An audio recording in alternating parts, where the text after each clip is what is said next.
Magandang araw mga kaibigan. Ngayon naman po, share ko lang sa inyo yung nagiging problema ko dito sa upuan ng Navara. Dito sa driver side at dun sa passenger side, parehas na nauupod yung foam dito sa edge. Kung mapapansin nyo, ilang araw na gamit, laging nagkakaroon ng mga foam na butil-butil dito sa ilalim ng carpet. Ang pagkakaalam ko kasi, yung sa mga unang labas ng Navara, laging ito ang problema. Hindi ko lang alam kung doon sa bagong labas nila ay nabigyan na nila ng solusyon. So ngayon, tatanggalin ko itong upuan, titignan ko kung saan gagaling yun, at hopefully, magawan ko ito ng fix.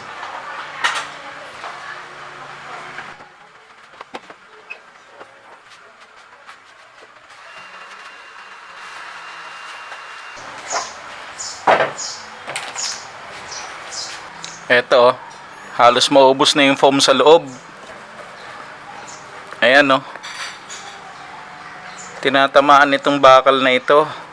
Matalim pala ito, kaya nauupod yung foam. Tanggalin ko itong buong part na to, itong foam.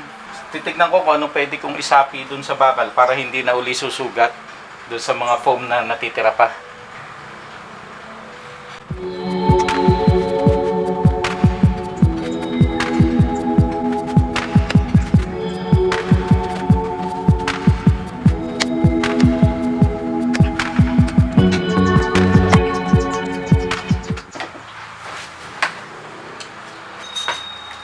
So ito, natanggal ko na.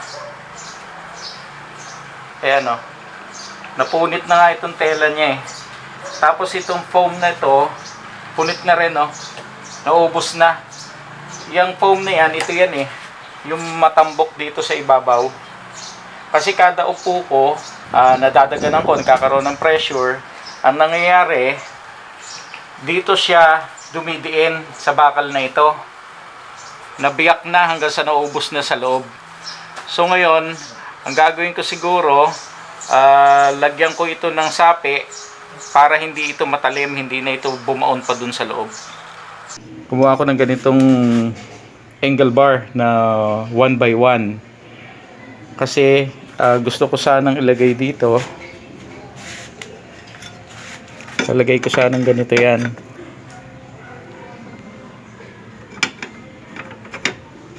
Ayan. So meron ngayon siyang uupuan. Kasi pag ito lang, talagang babaon sa foam to eh. Mauubos yung foam.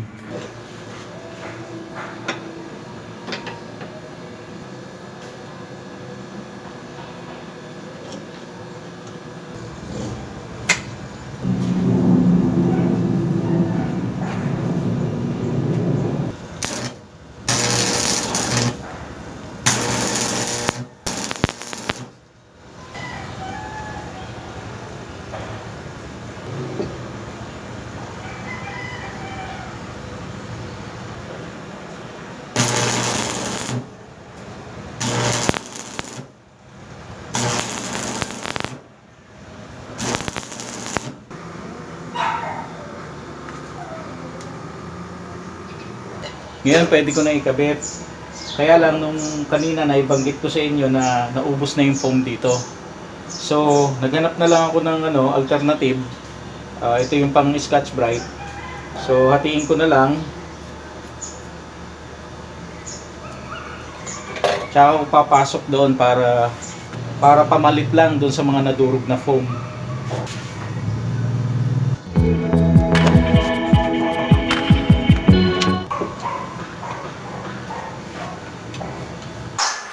So ayan, tapos na. Buo na uli, matigas na. Medyo may laban na uli oh.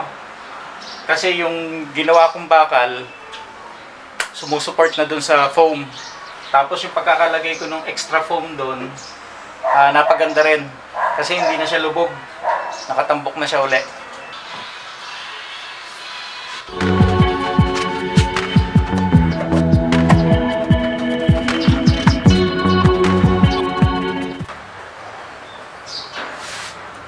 Ito kabilang side naman niya, hindi ganun kalala.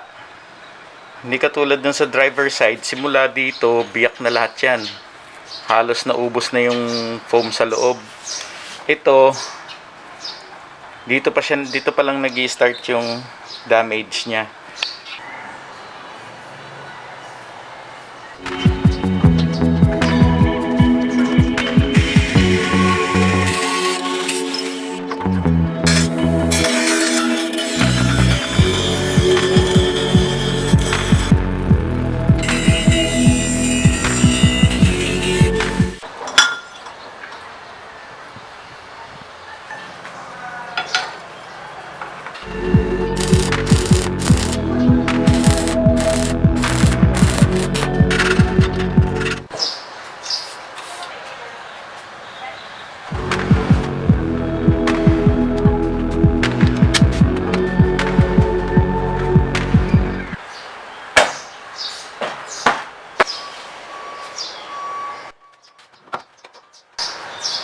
So ito yung fix na ginawa ko sa upuan ng aking Navara.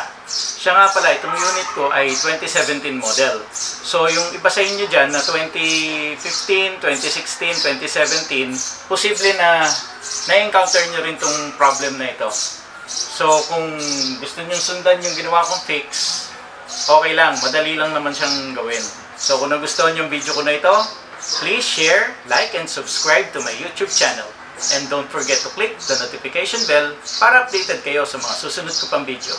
So mga kaibigan, maraming salamat. Until next time, God bless.